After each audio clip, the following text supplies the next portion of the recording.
VK news Uttar Pradesh Uttarakhand, सच का सारथी। माननीय मुख्यमंत्री जी, सभापति जी, मान्य सदस्य बहुत उत्तेजित हो जाते हैं छोटी छोटी बातों को लेकर के।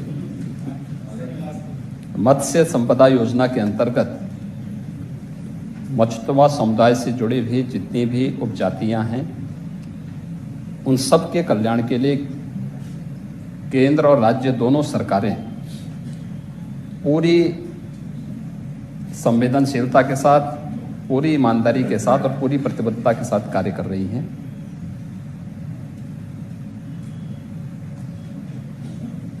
हमें एक बात जरूर ध्यान में रखना होगा कि एक झूठ को बार बार दोहरा करके हम उसको सत्य नहीं बना सकते।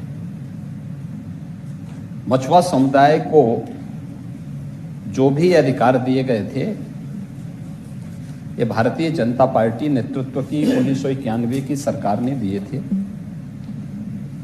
बाद में हो सकता है कुछ सरकारों ने इसमें कुछ संशोधन किया हो, लेकिन शुरुआत वहां से हुई थी। दूसरा,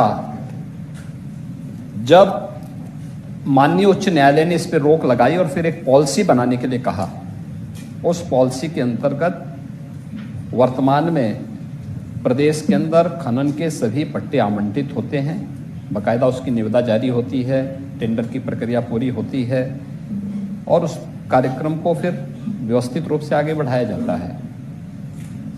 माननीय न्यायालय हो या फिर एनजीटी हो, इस समय समय पर पर्यावरण और नदियों की अविरलता को ध्यान में रख करके जो भी आदेश पारित करते हैं, उन न्यायिक आदेशों का पालन करना भी सरकार की जिम्मेदारी होती है।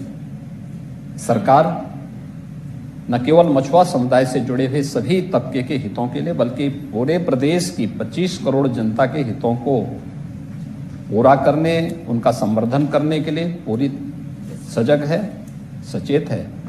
और मुझे लगता है कि आपको लाठर जी से ज्यादा कौन जान सकता है कि अभी सरकार को जो समर्थन मिला है, सरकार की इन्हीं योजनाओं के कारण प्राप्त हुआ है। कम से कम इस समर्थन का तो आप लोगों को सम्मान करना चाहिए कि भारी बहुमत से 37 वर्ष के बाद एक सरकार फिर से रिपीट होकर के यहाँ पे थंबिंग मेजोरिटी के साथ फिर से सरकार बन रही है।